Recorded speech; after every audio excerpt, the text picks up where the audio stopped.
Good evening. Welcome, fellow humans, to the Writing is on the Wall broadcast, coming to you from WHKW 1220, a Salem radio station.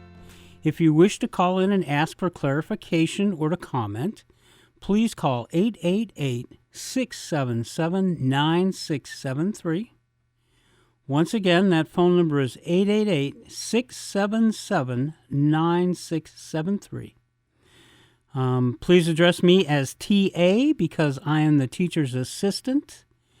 And that phone number, once again, is 888-677-9673.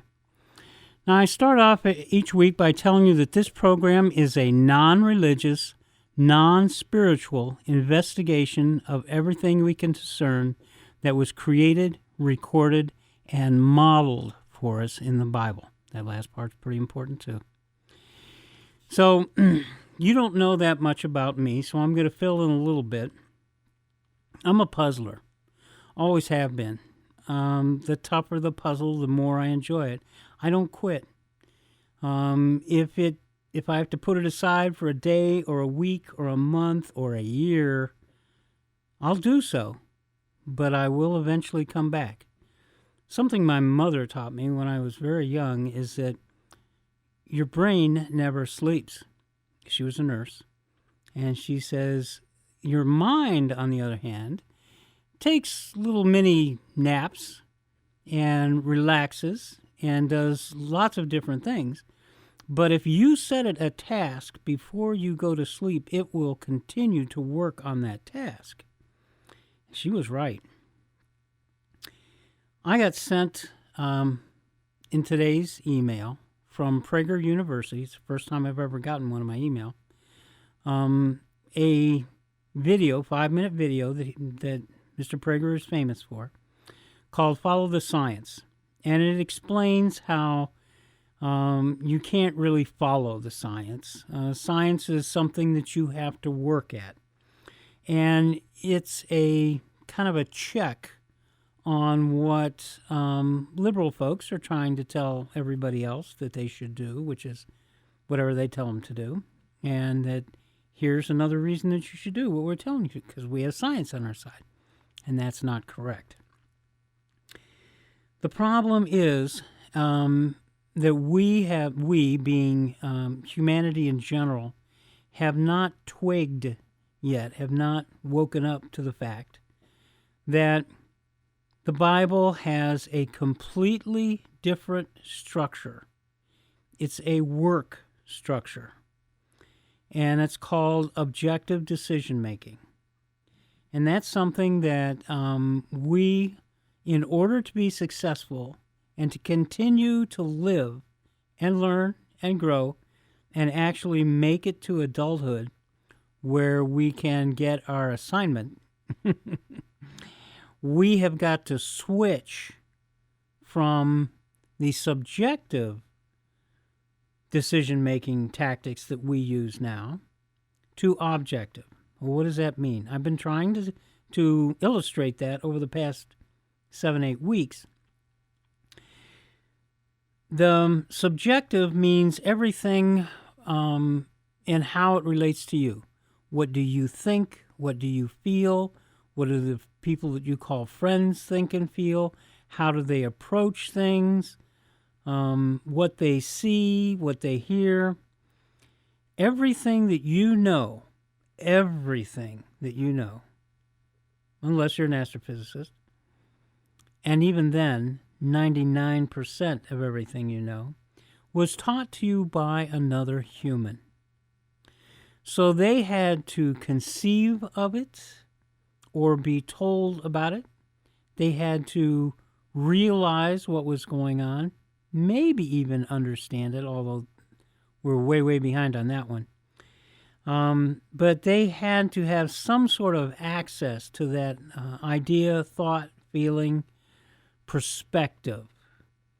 And then once they had that access and they felt they could own it, then they could pass it on. That is the main problem. This all started with Adam and Eve in the garden with the snake.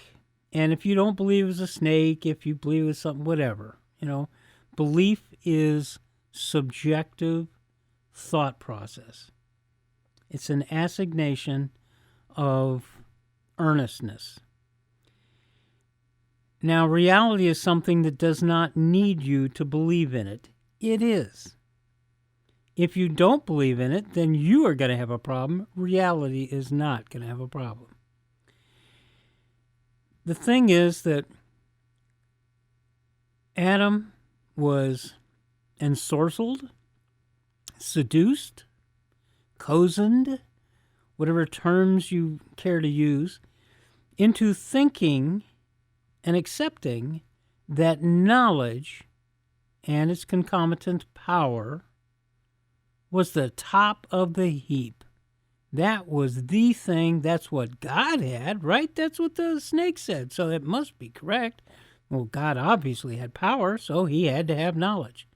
So therefore, if you had knowledge, you had power, and you were as good as God. Well, now we know that that's not correct. I mean, he lived his life, and he never, ever repented. He never said to God, boy, did I screw up. I'm sorry. What should I have been learning? What should I have been doing? He never asked for forgiveness. He never asked to be shown the correct way. And that's the problem. That's the problem that we still have today, more than 6,000 years later. And that is that we've never been shown the way. Unless we read the Bible for content. If you read the Bible to such depth that you're able to figure out what they were saying and why they were saying it, then you may have picked up on objective decision-making. Now, a case in point is a gentleman who I'm in talks with. I don't know if you can call it talks, really. I've asked. He has not answered. Dennis Prager, if he would come on my show for an hour so that we could discuss this. He has not answered me yet. But I will be sending him this hour this evening, and I'll also send him some stuff that I'm writing up. Dennis Prager is as close as you can get to someone who is objectively structured their life. All right? Now, the problem is he built his foundation instead of on God and God's understanding and knowledge and faith that we would succeed. He's built his foundation on his religion. Now, the problem with religions is they all start off the same. That is, we are going to study whatever it happens to be. NFL, NASCAR, a video game, or God. And then we are going to get better at it because we're studying it. Well, the problem with that is everybody chooses to study it in the way that they think they should study it. So what does that tell you right there? That tells you you're never going to get an understanding of anything you don't already conceive of as possible. Now, I understand this is a kind of a heavy philosophical concept, but if any of you took logic or philosophy in college, then you will completely understand, well, yeah, of course. And that's a problem. God had the Bible written, not just written, modeled for us. In other words, the Jews were created. And if you read Deuteronomy, even Exodus, he'll tell you very plainly, they were created. They were brought together, and then they were, I think the term he used is hardened or fired in the furnace of Egypt. And then they were set free, and then they were allowed to the people who didn't agree or didn't believe, but they escaped with the rest, they were allowed to die off or leave until the core was left. And those were the Israelites. Those were the Jews of the future. Now, why did God do this? Just because he liked a certain group of people over all the other groups of people? No. God knew that there would be a time when we would come to the end of our testing period. Now, the old Jews call this Olam Hazeh, which means the Middle Age. And they thought it should be about 6,000 years young. And, son of a gun, we're about 6,000 years along. And they also thought that this was our study period. This was our time. And we were to make all our mistakes during this time. And boy, have we made a lot of mistakes. And that we were to learn from those mistakes and actually grow up. Well, as you've probably seen, we have not grown up. We're still at that stage where we're trying to figure out is what's going on what should be? Is this the way things are supposed to be? Nah, that can't be. So the very next question is going to be, well, what should it be like? And that's where we are today. I'm here to tell you what you need to do, which is follow the Bible, in order to find out what it should be like. Now, I'm ahead of the game. Mr. Prager, with his PragerU and sending that Follow the Science, if you can find it, shouldn't be too difficult. Look it up. It's very well done, but it's done from a subjective point of view, which is entirely understandable because all of humanity was raised on the subjective point of view, myself included, Dennis Prager included.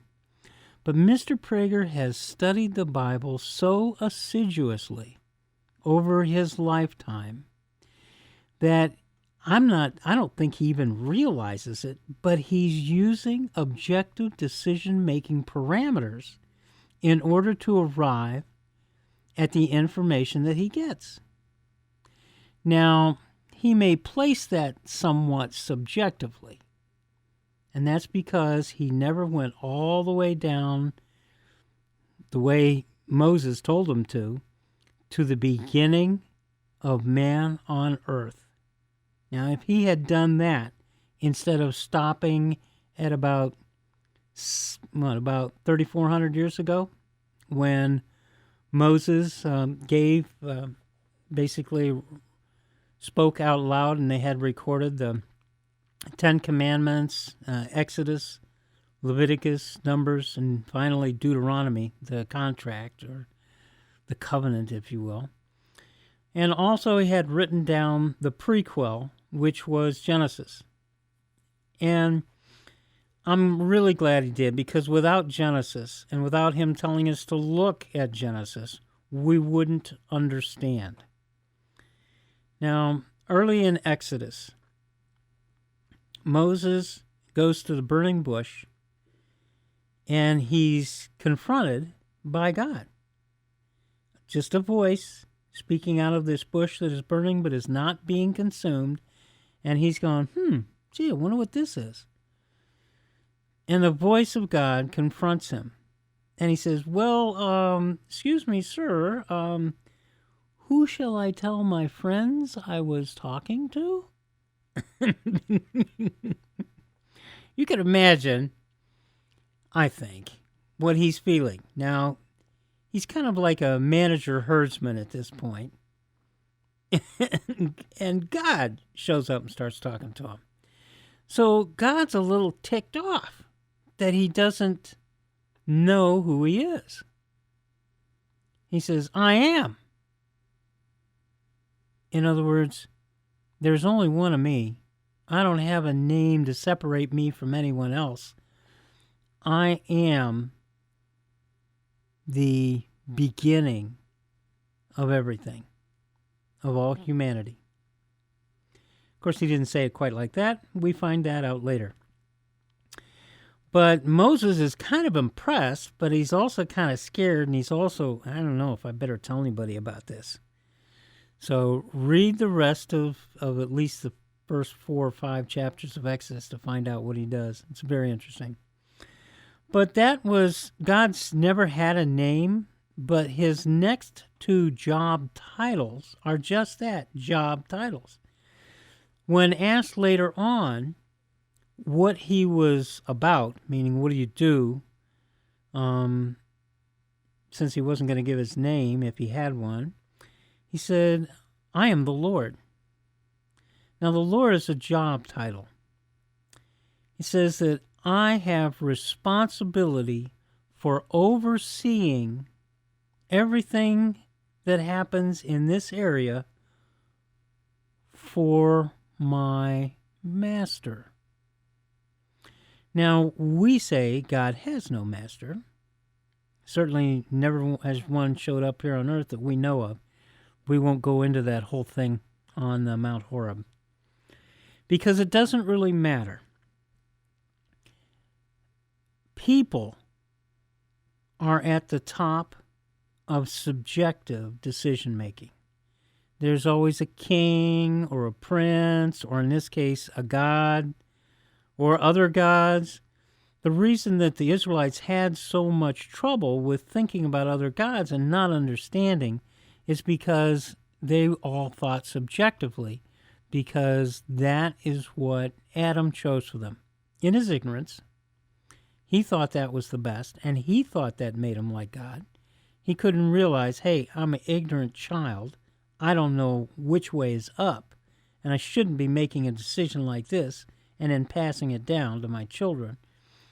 Of course, who then passed it down, who passed it down, who passed it down. But that's the way these things work. God had the Bible written for us, had it modeled for us, and told us that we would have to overcome our own desires to be imperfect. Now, that term imperfect, a lot of people say when something goes right, oh, perfect. That's not perfect. There is no human perfect, period. But another way of putting it back then, and it should be now, is complete. When you join with God, when you open the way, and I realize this is all the kind of things that subjective pastors tell you all the time, but when you allow yourself to be joined with God, then you are complete. And that's what growing up to be an adult human is all about. Now, that's not something you're going to hear in any church service, unfortunately. And it's not something you would hear from a friend or a colleague, because they can't think of that, because it's not subjective. It's not power-oriented. It's not place-oriented. It's not picked out of a lineup. There's nothing specific about it. I'm using these terms to give you an idea of all the different ways we buttress subjective decision-making. Now, with subjective decision-making, you get knowledge, and knowledge is power. But with objective decision-making, you get understanding. And that's the part that God wanted us to have. And that one's really easy to see. That one's in Jeremiah 9:24. When Jeremiah asked what it was that God wanted for humanity, God replied that he wanted us to be able to brag about the fact that we understood God and everything he had done for us, and that he was justified in doing those things for us. Now, that is the absolute top. That is way above knowledge and power. I don't care if you're the Pope. You are not going to get anywhere near that. As a matter of fact, if you're the Pope, you got a long way to go. But the fact of the matter is, no human can get there without opening themselves up to God. Unfortunately, the only way I have to describe that to you at this point is subjectively, because that's the only thing you know, and that is the spiritual part that I say that we will not go into. This program is a non-religious, non-spiritual investigation of everything we can discern that was created, recorded, and modeled for us in the Bible. It's part of my beginning. So the thing that I am focused on is not the religious, which means that people are trying to tell you, well-meaning people are trying to tell you that somehow you can subjectively find the mixture of things to do and say and be so that you will be one with God, and that is not correct. That is just not correct. And we have so many examples being told in the Bible about putting new wine in old wineskins. There's one that is a favorite of mine about trying to find whiskey in a bottle of wine. It's just not going to happen. The reason it's not going to happen is you have to do as Jesus told us, and unfortunately, we don't have anywhere in the Gospels where he actually outlined how to do it, other than the general when he said basically pay attention to everything that's in the original testament given by God. And that is that we have to shift everything away that we have worked on all our lives and start to build that objective structure. Now, I'd like to start into it right this second, but we're about a few seconds away from our commercial break, and I'd love to take that. And when we come back, I will tell you the structure that you need to do and why you need to do it, and hopefully that will give you an idea. If you hear it more than once, maybe it'll catch on.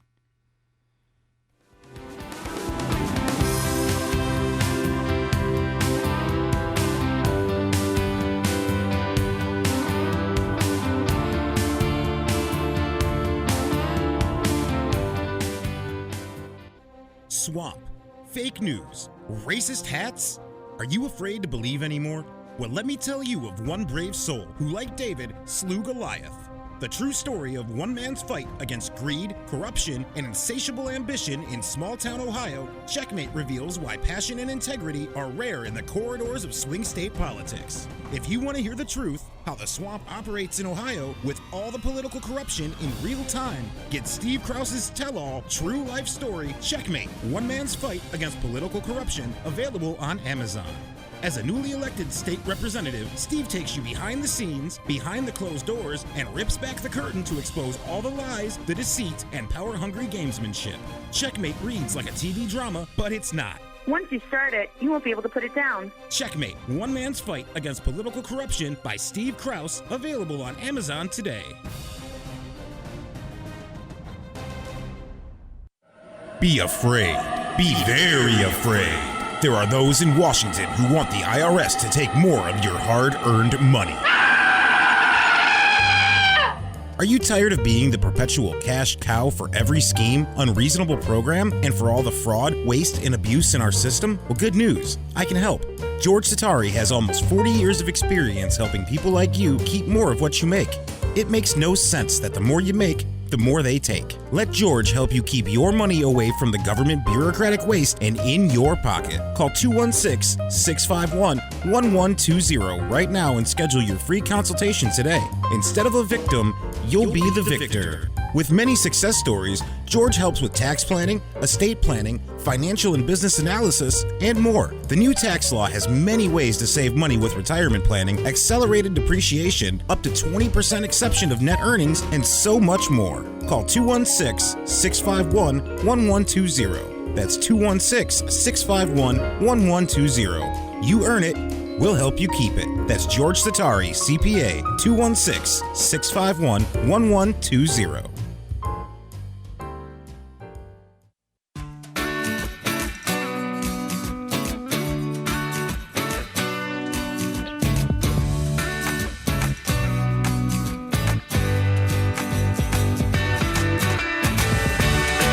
All right, welcome back, folks.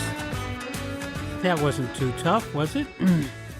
Now, there's some things that I want to get across to you, and I've told you in the past, and I want you to read Deuteronomy chapter 1, Deuteronomy chapter 4, and Deuteronomy chapter 30.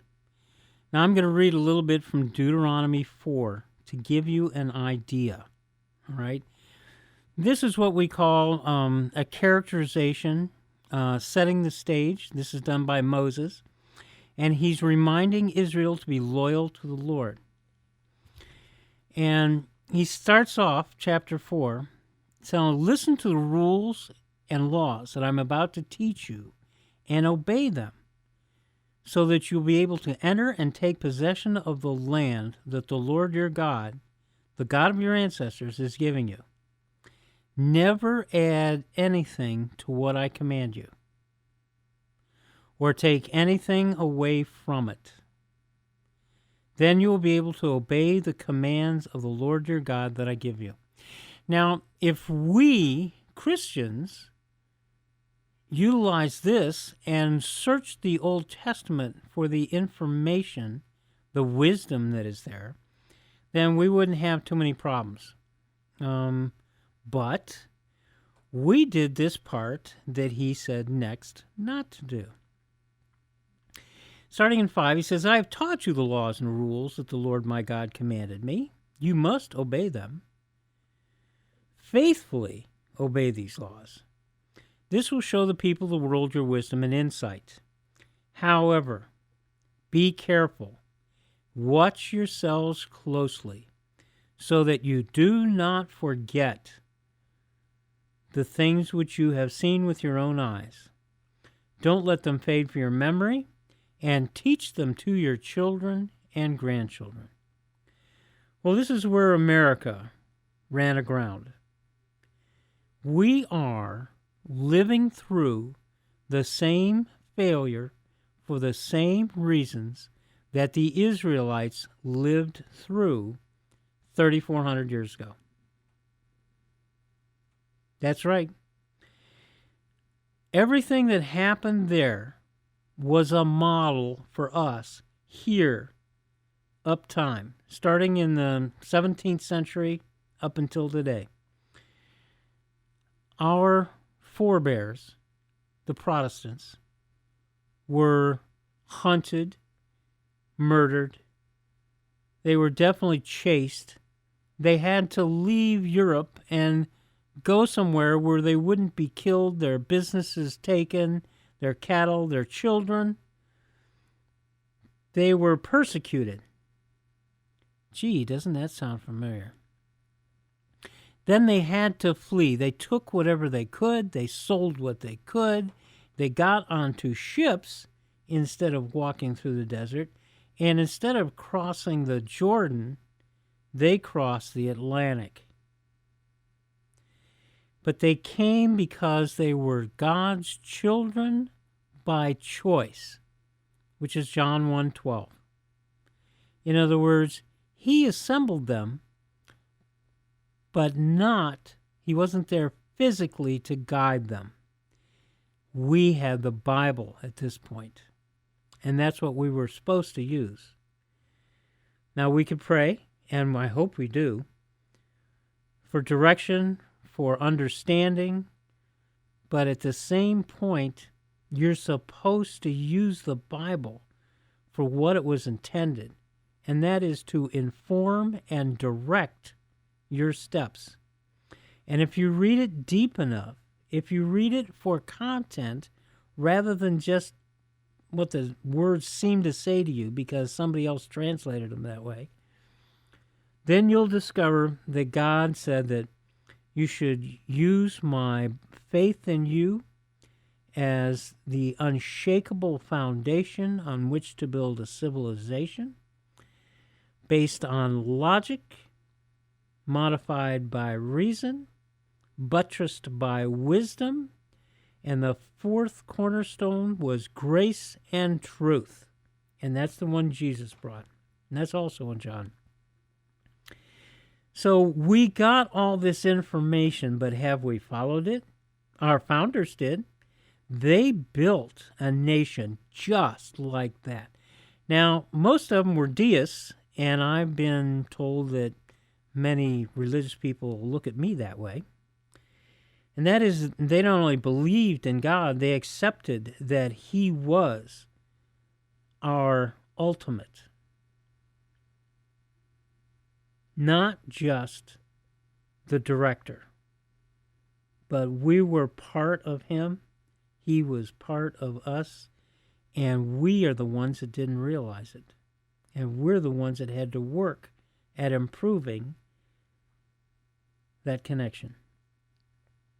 So they set up a country that was basically the Christian homeland. And yes, they took it from many different tribes of Indians who lived here, just the way the Israelites took it from many other different peoples that lived there. And they created something that was a beacon to one and all.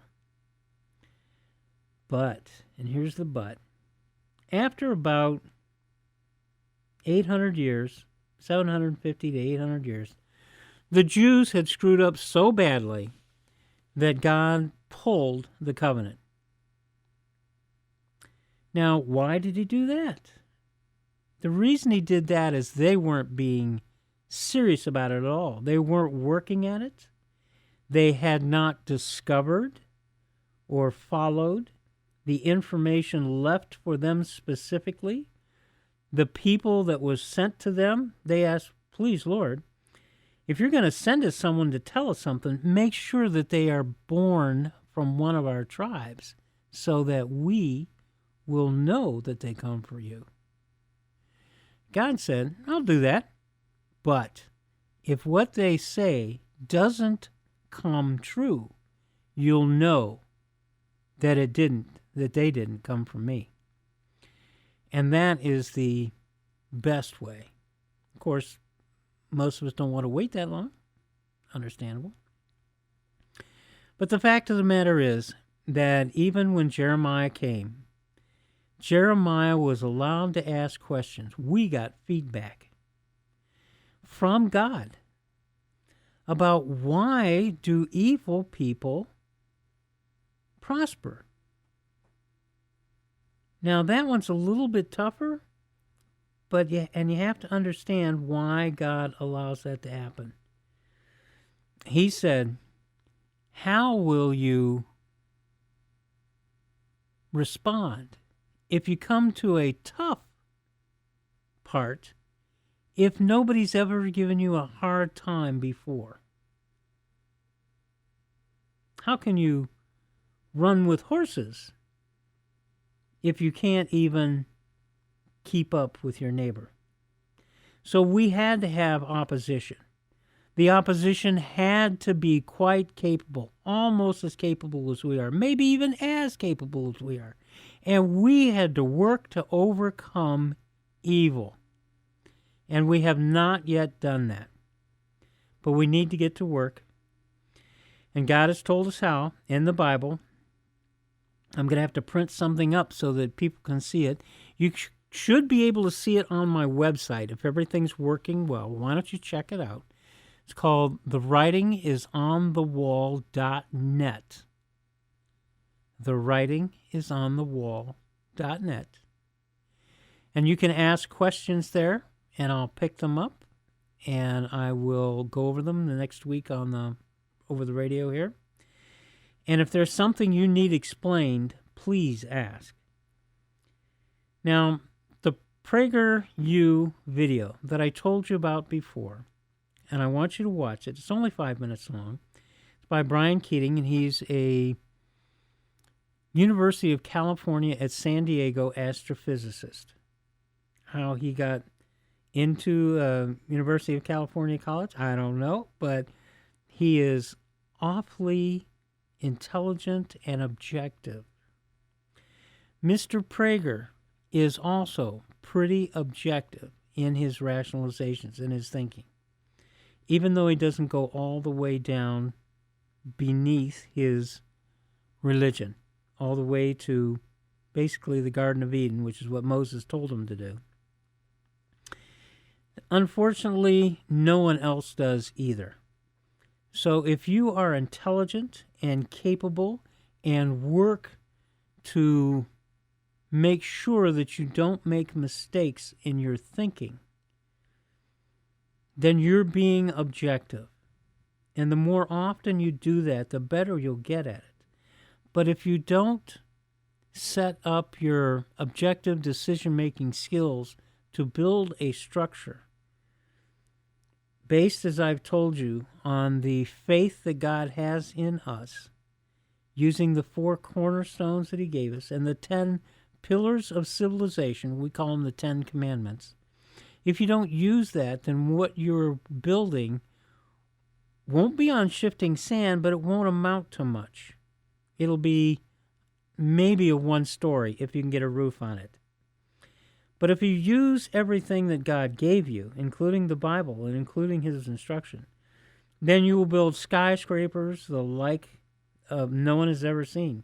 And I don't mean physically here on earth.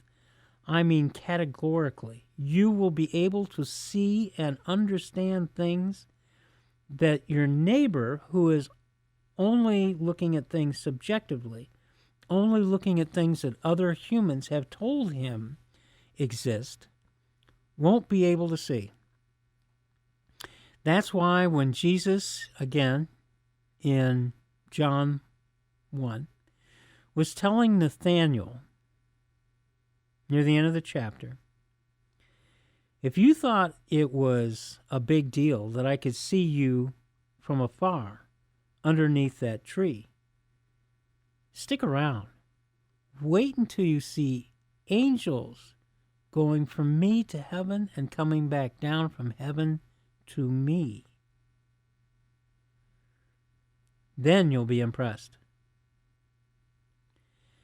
And that's it. If you do not have your eyes opened, you won't see it. Now, we don't know. We haven't heard from Nathanael after that to hear whether he had seen that with his own eyes or not. But we know that he was impressed and he stuck around. He was a guy who, I think it was in verse 46, said, oh my goodness, nothing has ever come out of Nazareth. The reason he said that is because Nazareth was where the Nazarenes, the area the Nazarenes lived in. If you were a Nazarene, that means that you took a holy order. You consecrated yourself to God. You would not cut your hair. I think that's where the little locks come from on the Jewish Hasids. But you wouldn't cut your hair unless, of course, you happened to be in a place where someone died and then you shaved it off and started growing, and there was a whole rigmarole of things you had to do 1 day, 1 month, and 1 year later. So, I mean, these were purification rituals that were so extreme that the Levite priests didn't want to have anything to do with these people because they looked like pikers next to them. The Sadducees and the Pharisees, again, the scribes, nobody wanted to have anything to do with these people, which is why they were stuck in Nazareth, away from everything, and why nobody ever looked for anything to come out of that area, which, of course, is why Jesus came from that area. He came from the area least well thought of. He came from the area where nobody expected anything. And what did he use? He used the Bible to tell people what it is that they needed to do. Now, the people that listened to him and listened to the people who listened to him were saved. They understood. they started to structure their lives such that they would be children of God. Now, John, who was Jesus' best friend forever, knew this, and John, it seems, is the guy who put together 24 of the 27 books that are in the New Testament. He lived to be, I think, either 96 or 98 years old, which is extremely old for that time. But anyhow, John knew that there were people who would not be willing or able to commit at that time. Some of them were married women who were not able to commit while their husbands were alive to something that he was not committed to. Now, male or female, it didn't make any difference if you weren't willing to commit, but you believed in your heart that Jesus was right and this was the way things could be gone. You could bookmark that opportunity. And that's also in John 1. And that's basically, if you believe in Jesus' name, you don't have to follow the whole program. You don't have to commit. You don't have to be a proselytizer. But if you believed in what Jesus said and knew what you had to do to get to God, and you thought that this was correct, even though you're thinking subjectively, if you said, yes, Lord, I believe in your name, then you bookmarked that opportunity. You would get another opportunity. And that's where we take the idea of salvation. Not only in doing what Jesus said to do, committed, following what he asked us to do in order to bring about the new world, the world where humanity will be one with God, but just bookmarking the opportunity. Now, what Jesus was referring to was something in Deuteronomy 30. And that is basically Deuteronomy 30 is Moses telling the Israelites that you're going to screw up. And you're still going to get another chance. And that's what, if you can look up Deuteronomy 30 and want to read it, I'll read it to you now. All these blessings and curses I have spoken about will happen to you. No escape. Take them to heart when you are among all the nations where the Lord your God will scatter you.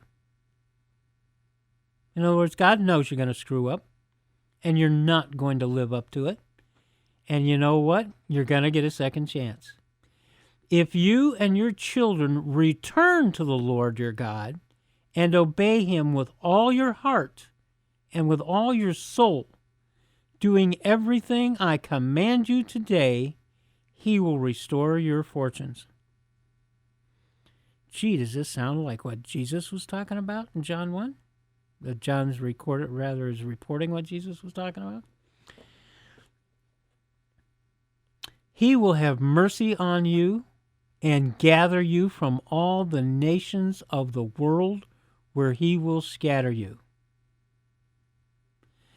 Now, we know that the Jews lived out of Israel for a long, long time. They were scattered into every country across the globe.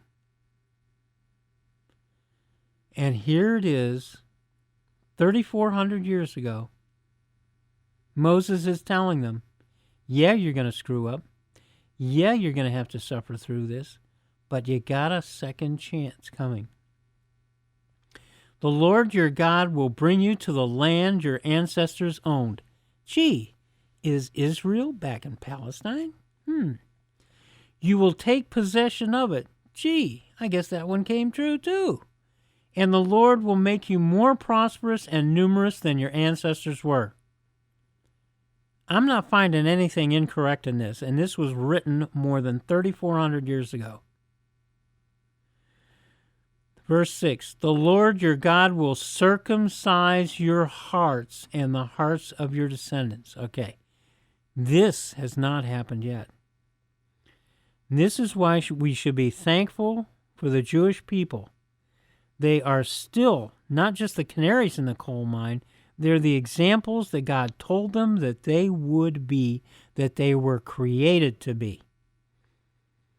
And we, God's children by choice, Christians, we get the benefit of this. We are in that time where we realize things are starting to go to hell for us here in the United States too. It's being dissolved out from under us by the children who are obedient to evil. We call them liberals or leftists or whatever. But the fact of the matter is they are, and they think they're doing a wonderful thing. They don't realize that they've been seduced, and they're fools. They don't understand that. So while they are busy destroying the United States, cheating if they need to, lying because you don't count, I mean, you're not as good as they are. They are better than you, and they think that they have the right to tell you how to live and when to live. That all started in, of all places, Geneva, Switzerland, January 1546. And that's when the Liberal Party was started by Pierre Emily. And I will have to go into that next week. It's way too beautiful out to talk about evil, but that's where, and this is my opinion, a subjective human opinion, that's where evil went all in. Pulled out all the stops, said we're going for the line, the final finish line, the dividing line. So we'll talk about that next week, but I want you to understand that we are in this sweet spot in between Israel being populated and run by Jews who are basically getting better. He will make you more prosperous and numerous than your ancestors were, and that is in the process of happening in Israel. The amount of Jews in the other parts of the world are staying the same or going down, but the number of Jews in Israel is increasing. They don't really go in too much for abortion in Israel. So we will see what we will see. But the fact is that the rest of the world is starting to get an idea, like Mr. Prager and PragerU and the other conservative, subjective people are starting to get the idea that, hey, wait a minute, something is going on here. Something that, I think I've only got about 5 minutes. Something's going on here, and we're not really sure what, but this is how we're going to attack it. And that is important. Everybody that listens to me is ahead of the game, and that's because I'm getting it straight from the Bible. But listen to Mr. Prager. Look up that one, Follow the Science, on PragerU. Look at all his videos. They're great, I'm sure. They may not be as informed as they could be, but none of them are incorrect. At least none of the ones that I've seen. But the thing that you need to be real certain about is, since we have this time, what are we going to do with it? I'm here to tell you that restructuring your life objectively is a lot more difficult. It's not like throwing a switch. Jesus told you the same thing. When he was talking to Nicodemus, he said, it's like being born again. Now, Nicodemus could only see the animal part. Well, I can't go back into my mother's womb. I'm too big. That's the only part he could see. He could not understand that Jesus was saying, if you structure your approach to life, what you learn and think, and what you perceive, if you only use the goggles that you grew up with, the human goggles, then everything will be subjective. You will not find out anything that some other human doesn't know. This was Solomon's lament, it's called. And that's when he said, there's nothing new under the sun. Well, he's correct as long as you look at everything subjectively. Although now, if you say, going to Mars is still under our sun and it's new, okay, we'll give you that one. But at the same point, he was speaking subjectively, and he was bored, and he was tired, and there's a lot to go through in that portion of the Bible that he wrote. But at the same time, if you're subjective, there is nothing new. Everything is just shades of the same thing that other people have seen, other people have done, other people have thought, other people have felt. You are one in a trillion throughout time. All right? If, on the other hand, you do what Jesus said and what the Bible, the original Testament, tells you to do, and you structure your life along reality, what we call thinking outside the box, you will see if you begin to make judgments in, is this real? Does this work? Will this support everyone? Will this raise all boats? What can I build when I do it this way? There's no shortcuts. There's no cheap shots. There's no, this will be better for me than everyone else if you're doing things objectively. There's no racism. There's no poor. There's no rich. There's no I'm better than you. None of that. None of that has any bearing at all. Because if you're building objectively, it's not what you think or feel or perceive that counts. It's reality that counts. What's real? And that's the thing that you have to be thinking about and that we will talk about next week. All right, next week. I've got about 30 seconds left, and so I want you to understand that God loves you, but he cannot grow up for you. And next week, we will get more into evil and John Calvin. Look up John Calvin and find out how and when capitalism was created.